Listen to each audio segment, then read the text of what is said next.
Hello, myself Shushobhan Chatterjee, Assistant Professor of Sri Ramakrishna Institute of Science and Technology, Badipur. Now I am going to present a lecture on cutting force in conventional cutting process. Then I have discussed regarding this some material removal on process, and at last I shall discuss regarding the type of chips. So at first I am coming to the cutting process both for oblique cutting and orthogonal cutting. So oblique cutting is nothing but 3/4 model. Here the job is rotating anti-clockwise and the tool is moving from right to left. This tool movement is shown here. This is feed movement. So whenever the job is rotating in this direction and the tool is feeding in this direction, so there will be definitely three forces. That forces are feed force, Px, Py radial force, that is called thrust force, and Pz is maximum cutting force. These three forces are coming here. I have shown here the two views. This is isometric view.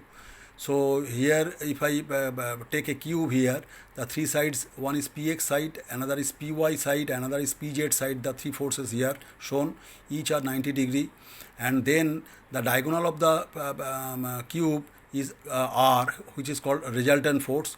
This resultant force is nothing but root over Px square plus Py square plus Pz square. Now this oblique cutting, this three force model is using maximum places of cutting in case of turning process or in case of drilling process, milling process, etc. Now if I take the orthogonal cutting, the tool is placed at 90 degree with this job axis. So this job is rotating here and the tool is moving in this direction. This is called feed movement. So there are definitely two forces. One is Px force, and with this perpendicular force, this another force is called Pz force. So it is called two-dimensional. So it is a rectangle forming, and the rectangle diagonal is called R. This R is resultant force. This R is nothing but root over Px square plus Pz square. So what is Px? Px is feed force and Pz is called cutting force.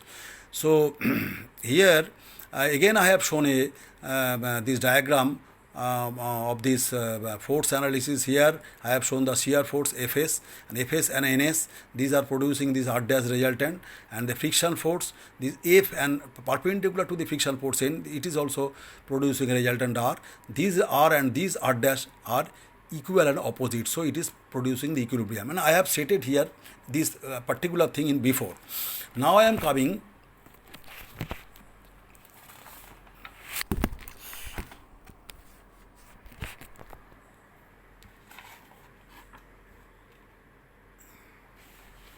to the next slide. There I have shown you the different material removal process in our conventional machining process, which we will study afterwards. First of all, this is starting process. I have shown the different diagram and also the nature of this movement actually. In case of turning process, it is being done by lathe machine. So this is a rotation, anti-clockwise rotation, and the tool is feeding in this direction, and this is parallel to this axis of the job. This is called tool. So their rotation of the job and tool is moving translatory. In case of drilling operation, the job is here, the job is fixed and the tool is rotating, and also the tool is moving inside the job. So it is drilling operation. So drilling operation is nothing but to originate a hole. This may be done by this vertically, and this may be done by horizontally. This is also drill, this is a job. Now in case of shaping operation, there are no rotary movement, all are translatory movement. So this is called tool and this is job. This job is moving in this direction. This direction I have shown here, and with this direction, the perpendicular directions, this tool is moving in this direction. So here in shaping operation, we are making the flat surface. So the total movement are perpendicular with each other, but there are no rotary movement. In case of milling operation, we are making the phase, and this is called phase milling operation. We are using the slab milling cutter. This cutter is rotating in its axis, and the job is moving like that, or maybe like that. So the job may be moved in translatory direction or to and fro direction, and the cutter will rotate. In case of grinding operation, grinding means the finishing operation, which job is coming after turning for better accuracy. It will be operated by grinding operation. So it will produce the more surface finish, more accuracy actually. So this is called cylindrical grinding, and in the cylindrical grinding, the grinding wheel is rotating in the direction, same direction with the job.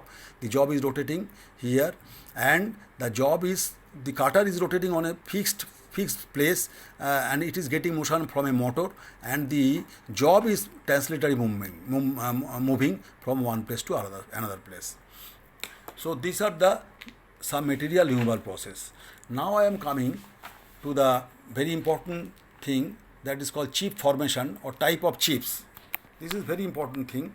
Whenever we are getting the material removal, then definitely there will be some chip formation, and how this chip formation is happening, that I have just describing you.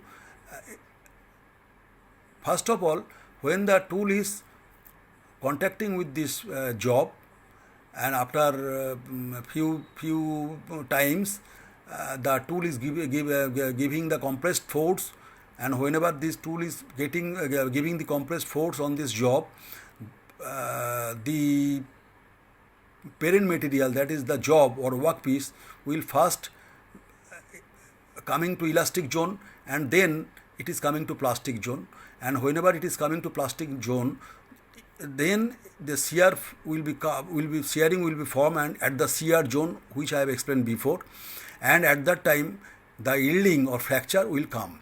So depending on the cutting condition, and at the particularly at the point of this tip, there will be a shear plane, and at that shearing plane the shearing will be formed, and the shearing will be two types. One is primary shear zone, another is secondary shear zone. Adjacent to the workpiece, actually adjacent to the workpiece, the initial shear will be started, and the initial shear, after initial shearing, whenever the shearing will be continue, then the chips will be coming outward, and it will produce the secondary shear. So I have shown here clearly the zone here is called primary shear zone, and in this zone is called secondary shear zone. The secondary shear zone is adjacent to the cutting tool and the chip, but the primary shear zone is adjacent to the workpiece, and it is ultimately producing the chip, and the total this condition is coming at the rake position of the cutting tool, this back rake position of the cutting tool, and this chip is forming in these fashions, and it will go outward continuously. So there are three type of chips we are getting. Number one is called this discontinuous chip.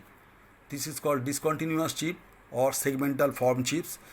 Number two is the continuous chip or ribbon type chip, and number three is the continuous chip with built up edge. First of all, we are going to discuss about the discontinuous chip. As it is called naming discontinuous, so the chip will be not continuous, it will be segmental. So that will be, there will be some breaking chips like this fashion.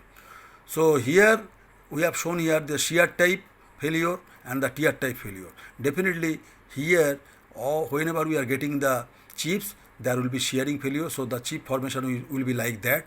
And in case of brittle material like the cast iron bronze, we are getting this type of segmental chips, and it is very good whenever we are cutting at proper speed, proper rake angle of the cutting tool, and proper application of all the additives, then we will get the discontinuous chip in case of cutting of brittle material.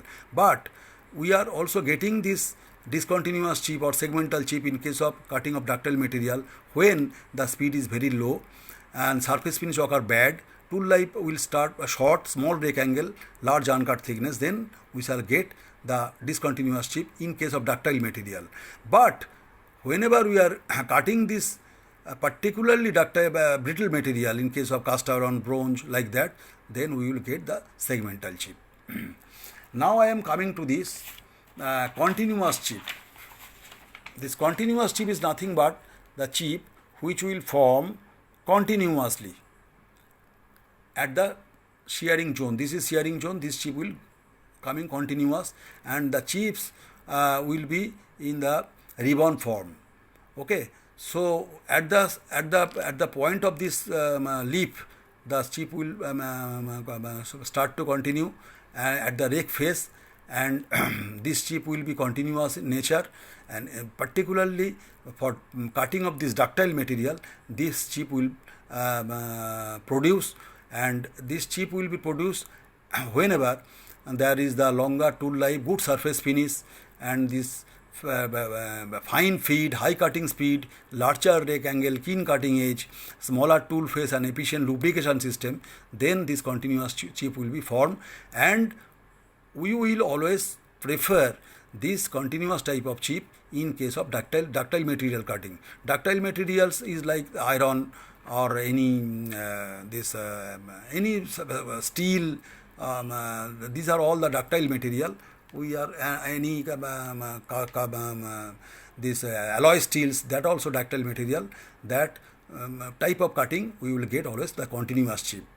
But whenever this chip is coming, this continuous nature but with built up edge, then it is called BUE chips with continuous. So what is this? This is nothing but the chips which will form here. I have shown you the black portion here. Because after the pressure of this tool, after certain time, owing to the high temperature and pressure, heavy pressure, and not for the good condition of cutting, like low cutting speed, low rake angle, high feed, lack of cutting fluids, larger depth of cut, this chip will form, and ultimately the chips are nothing but the parent material, that is job work material, will embedded at the point portion of the lip, and also at the top portion, like that here on the tool face, and at the molten state, whenever it is coming here, after few times it will make the extreme strain harden, and it will be very much brittle. And due to this extreme strain harden and brittleness, the chip will be the formation of the edge will be like this. This is called built up edge, and this edge ultimately spoil the angle, the rake angle or clearance angle of this tool, and ultimately the tool will spoil, and ultimately whenever the cutting will be happen, the cutting will not be perfect. So the surface finish of the job will not be happen properly.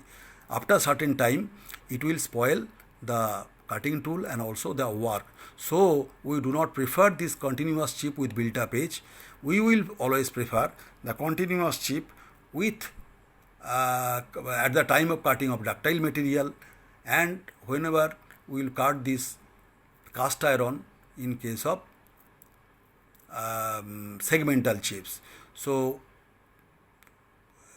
these chips, whenever we are getting in form of continuous chip, then at the front portion, at the rake angles portion, there will be a chip breaker which will break the chips, which the form of chips which are coming in the continuous form in the ribbon type. The chip breaker will break the chips in different portion. Ultimately the cutting will be very smooth.